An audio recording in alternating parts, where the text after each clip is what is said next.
नमस्कार दर्शक बंधु आमर ये स्वतंत्र कार्यक्रम को स्वागत कर मानसी सतरे दर्शक बंधु कथार अच्छी रखे हरि तो मारे किए आ मारे हरि तो रखे किए भगवान जार रक्षाकर्ता हो छिड़ा हंती ताकू किए बा नहीं पारिबो। हाँ आज्ञा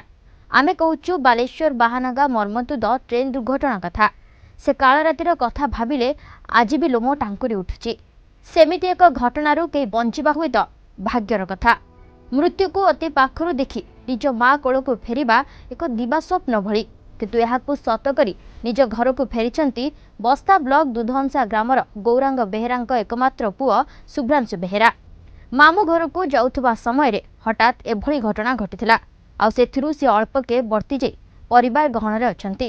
तेबे एनै शुभ्रांशुक सह अधिक आलोचना करिसंती आम प्रतिनिधि अजित कुमार साहू।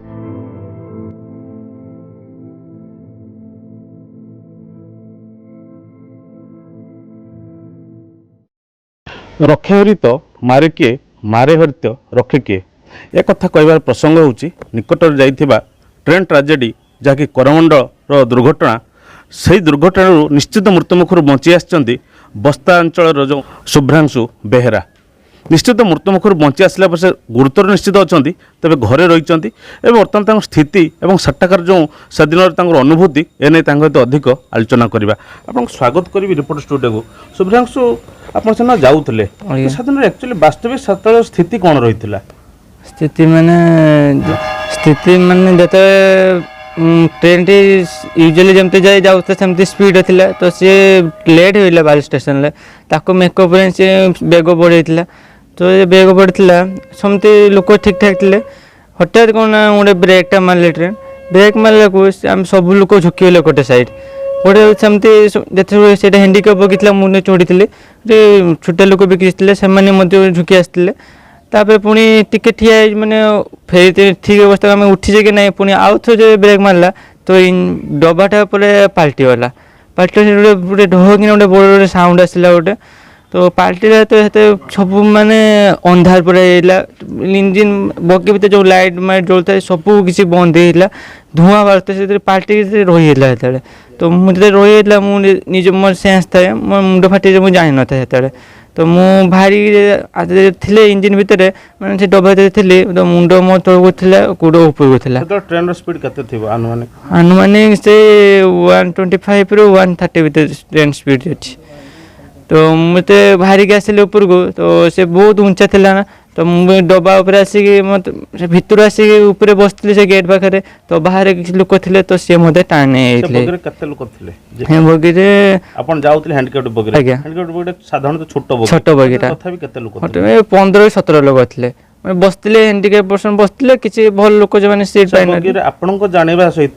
केते जन मृत केते जीवित मृत तो कोई होना सेमती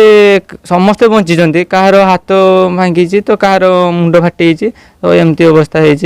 आप गुरुतर हेले गुरुतर आप मेडिकल को केमती गले केते समय पर आप चिकित्सा सेवा पाइले आज्ञा मु तो एटा 6:55 टाइम रे मु आसी घर को फोन करनी तो सेठी पाखरे अजार थिला से अजा आसिक मत मेडिकल नापी मेडिकल पहुँचली बाहानगा पाख से मेडिकल गोपालपुर मेडिकल पहुँचली 9:10 कि 15 माने एते भीड़ थिला जे मु निजे अजा को खोजिक पाउ न थाए एते लोक थिले कोड़ कोड़ मृत शरीर आपण जो बाहर थिबे देखिथिबे विभत्स अवस्था गोटे पटे आपण मध्य निजे कष्ट पाउचंदी मुंड फाटी जी रक्त गोटे पटे घर लोक केही नाहांती सते आपण निजे निजे को केमिति नियंत्रण करले नियंत्रण हेते मु तो बहुत नर्वस हिली कि ना मु प्रथम थर पई जीवन देखि जे एते रक्त एते मुक्त देह प्रथम थर पई देखि जे तो मोर याग लोक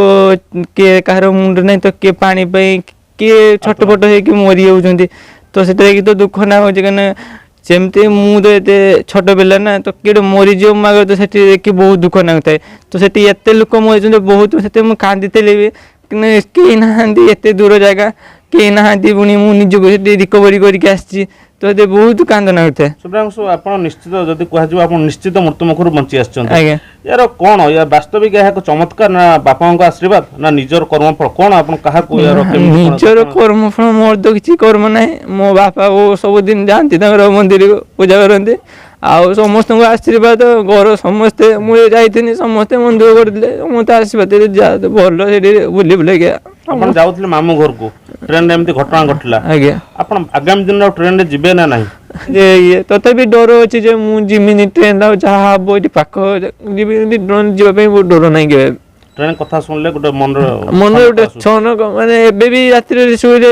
ସଦାବେଳେ ସେ ଦୃଶ୍ୟଟା ଆଗକୁ ଆସୁଛି ଯେ କେମିତି ସେ ଲୋକ ମରିଥିଲେ କିସ କଥା ସେମିତି ଆସୁଛି ନିଶ୍ଚିତ ସେ ଯେମିତି ତାଙ୍କର ଅନୁଭୂତି କହୁଥିଲେ ତାଙ୍କର କହିବା କଥା ନିଶ୍ଚିତ ଭାବେ ବାପା ମାଙ୍କର ଆଶୀର୍ବାଦ ହେଉ କିମ୍ବା ଠାକୁରଙ୍କର ଆଶୀର୍ବାଦ ହେଉ ତାଙ୍କୁ କେହି ନା କେହି ନିଶ୍ଚିତ ବାପାଙ୍କର ଆଶୀର୍ବାଦ ଘଣ୍ଟ ଘୋଡ଼େଇ ରଖିଛି ଯାହା ପାଇଁ ସେ ନିଶ୍ଚିତ ମୃତ୍ୟୁମୁଖରୁ ବଞ୍ଚି ଆସିଛନ୍ତି ଏବଂ ସୁରକ୍ଷିତ ଅବସ୍ଥାରେ ଆଜି ଘରେ ପଶିଛନ୍ତି ଆଉ ସବୁଠୁ ବଡ଼ କଥା ହେଲା ଇଏ ମଧ୍ୟ ବାପା ମାଙ୍କର ଜଣିଏ ହିଁ ପୁଅ ତ ବୁଲିବାକୁ ମାମୁଁ ଘରକୁ ଯାଉଥିଲେ ତେବେ ଆମ ସହିତ ତାଙ୍କର ମା ରହିଛନ୍ତି ତାଙ୍କ ସହିତ ଆଲୋଚନା କରିବା ଆଜ୍ଞା ଆପଣଙ୍କୁ ସ୍ୱାଗତ କରିବି କ'ଣ କହିବେ ଆପଣ ପୁଅକୁ ଆଜି ଆପଣଙ୍କ ଆଖି ସାମ୍ନାରେ ସୁରକ୍ଷିତ ଅବସ୍ଥାରେ ପାଇଛନ୍ତି କ'ଣ କହିବି କିନ୍ତୁ ଗୋଟିଏ ପଟେ ଅନ୍ୟ ପୁଅମାନେ ହରେଇଛନ୍ତି ମା ସେ ତ ଠାକୁରକୁ ପ୍ରାର୍ଥନା କରୁଛି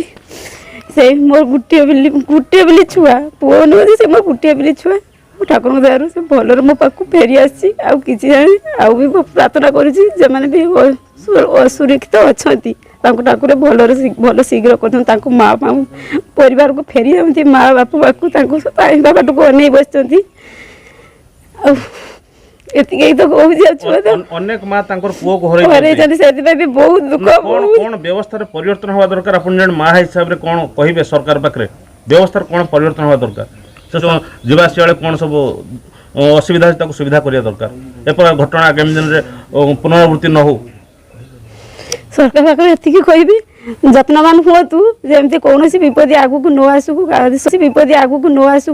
ଶହ ଶହ ମାଆଙ୍କ ପାଖରୁ ତାଙ୍କ ପୁଅ କି ପରିବାର ପାଖରୁ ତାଙ୍କ ଯେକୌଣସି ସଦସ୍ୟକୁ ଛଡ଼େଇକି ନ ନେଉ ଅନେକ ଲୋକ ଗୁରୁତର ହେଇକି ଅଛନ୍ତି ତାଙ୍କ ପାଇଁ କ'ଣ କହିବେ ତାଙ୍କ ପରିବାରକୁ କ'ଣ କହିବେ ତାଙ୍କ ପରିବାରକୁ ଆଉ କ'ଣ କହିବି ଠାକୁରଙ୍କୁ ତ ଡାକୁଛି ତାଙ୍କ ପରିବାର ମାନେ ଧୈର୍ଯ୍ୟ ହରା ହୁଅନ୍ତୁନି ଯେମିତିକା ଛୁଆକୁ ଆମେ ସୁସ୍ଥ ହେଇକି ଭଗବାନଙ୍କୁ ଡାକୁଛୁ ସୁସ୍ଥ ହେଇକି ତାଙ୍କୁ ନିଶ୍ଚିତ ଭାବେ ତାଙ୍କର କହିବା କଥା ସେ ତାଙ୍କ ପୁଅକୁ ଫେରି ପାଇଛନ୍ତି ତାଙ୍କ କୂଳକୁ ଆଜି ପୁଅ ସୁରକ୍ଷିତ ଅଛି କିନ୍ତୁ ଅନ୍ୟ ଯେଉଁ ମା ମାନେ ଅନ୍ୟ ପରିବାର ଯେଉଁ ସଦସ୍ୟମାନେ ଗୁରୁତର ଅଛନ୍ତି ତାଙ୍କର ଆଶୁ ଆରୋଗ୍ୟ କାମନା କରିବା ସହିତ ଭଗବାନଙ୍କୁ ମଧ୍ୟ ଶ୍ରେୟ ଦେଇଛନ୍ତି ଏବଂ ଆଗାମୀ ଦିନରେ ଯେପରି ଏ ପ୍ରକାର ରେଳ ଦୁର୍ଘଟଣା ବା କୌଣସି ଦୁର୍ଘଟଣା କେହି ଶିକାର ନ ହୁଅନ୍ତୁ ଏହା ମଧ୍ୟ ସରକାର ପାଖରେ ନିବେଦନ ଏବଂ ଆବେଦନ କରିଛନ୍ତି ବାଲେଶ୍ୱର ଜିଲ୍ଲା ବସ୍ତାରୁ ଅଜିତ ସାହୁ ରିପୋର୍ଟର୍ସ ଟୁଡେ ତେବେ ଆଜି ତ ସମୟ ସରିଛି ଆମର ସ୍ୱତନ୍ତ୍ର କାର୍ଯ୍ୟକ୍ରମକୁ ଏଇଠି ରଖୁଛୁ ଅଧିକ ଖବର ପାଇଁ ଦେଖୁଥାନ୍ତୁ ରିପୋର୍ଟର୍ସ ଟୁଡେ ରହୁଛି ନମସ୍କାର।